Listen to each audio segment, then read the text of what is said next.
Alright, so let's start talking about neutral zone resets and when you would want to start considering them and in what situation where you won't need a neutral zone reset. So a neutral zone reset, typically you may want to consider it as a forward if you're trying to enter the zone.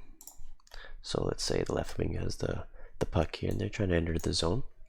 But now you're faced with maybe multiple or one defender or multiple defenders in your face, and they're blocking you from entering the blue line. And it's typically, ideally, you don't want to pass before the blue line, but it's possible.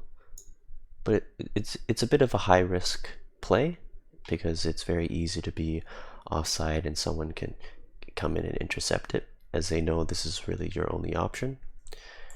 There's also the option to, of course, dump the puck in, but this really only works well if you have a lot of speed coming into the zone. So let's say you're skating with the puck very fast, and then you can just chip it along the boards or do a cross corner dump in really hard and continue skating with a lot of speed, and as addition to your forward partners, the opposite wing coming in with a lot of speed to put pressure on them. Otherwise, if you're at a slow rate of movement speed and you try to do the dump, it's basically going to be a 50-50 puck battle between you and the defender, with the defender having the upper hand because they will be ahead of you. So at this point, one of the things you could consider is actually to do a tight turn. So tight turn with the puck and pass it back to the D. Or, of course, you can just do a backhand pass towards the D. And at this point, all the forwards will want to turn around and regroup together while the D are slightly moving back. And this is what we call a reset, a neutral zone reset, because you're in the neutral zone and you're resetting for another rush as a team. So you're skating back together,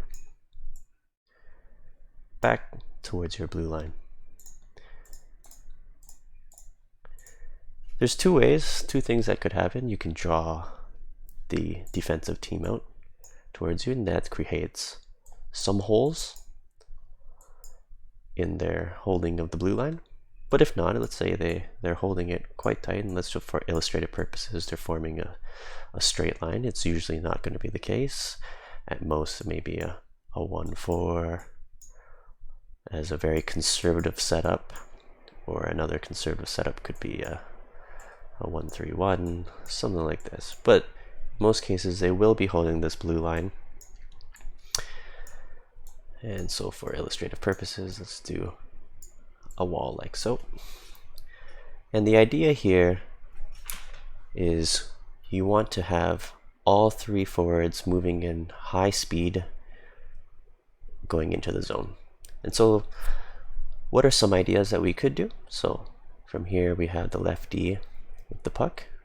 One option is to give the pass to the center early on, and so they begin to build up speed with crossovers, and then come up through the middle.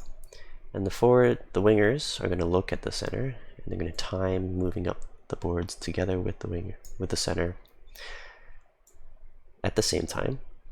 So they got a nice, maybe staggered position, and of course the center will have options to pass to the wing, or even try to bust it through the middle like so. And from there you do your standard triangle formation on the rush and establish zone time if you don't have a good shooting opportunity. So that's one option. Another option, of course, is the center is building speed, and the D will start coming in like so. Again, the forwards are looking at the center and they're timing it together. with good speed. So let's say they move here like this, center is building lots of speed, and they're about here, let's say, like so. And at this point, this defenseman is going to have a few options. 3 fast moving forwards. You can catch the center in stride. You could catch the forward in stride. You can even catch this winger in stride. And they're all going to be moving at high speeds. And it's going to be very hard for the defense to poke at a standstill against 3 fast moving forwards. So that's another option. Another option, which could be very interesting, is actually they're coming up to the reset, and they come in, building up speed.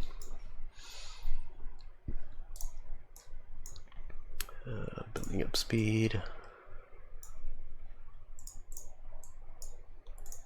Building up speed. And actually the defense is actually going to be joining them as a 4th puck carrier, and they're going to be holding onto the puck, right?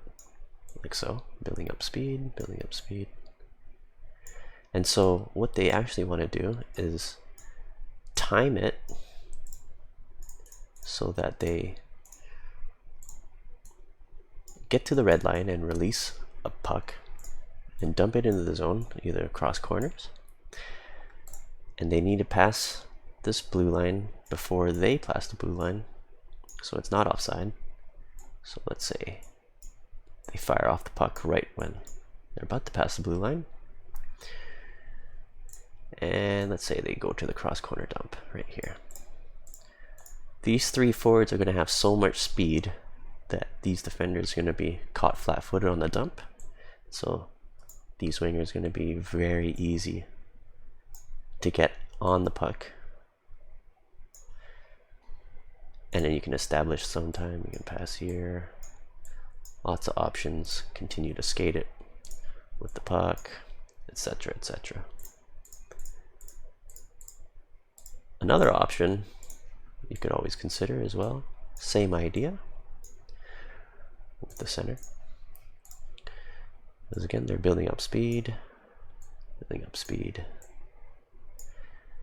and again they pass it to the center, and actually in this time again they could pass it to the forwards, and from there they could dump the puck in themselves. And with all 3 forwards with good speed, it'll be very easy for them to hound down the puck and get good separation between them and the defense. So these are some options, and the main idea is that you don't want to enter the zone with low speed, and you typically want to generate a lot of moving speed going into the zone so that, again, you can get in front of the defender, get into the zone with the least amount of resistance as possible, so that you can put some separation between, again, like I said, you and the defender, so that you can put yourself at a high advantage with more attackers than defenders between them and the goalie for high offensive chance opportunities.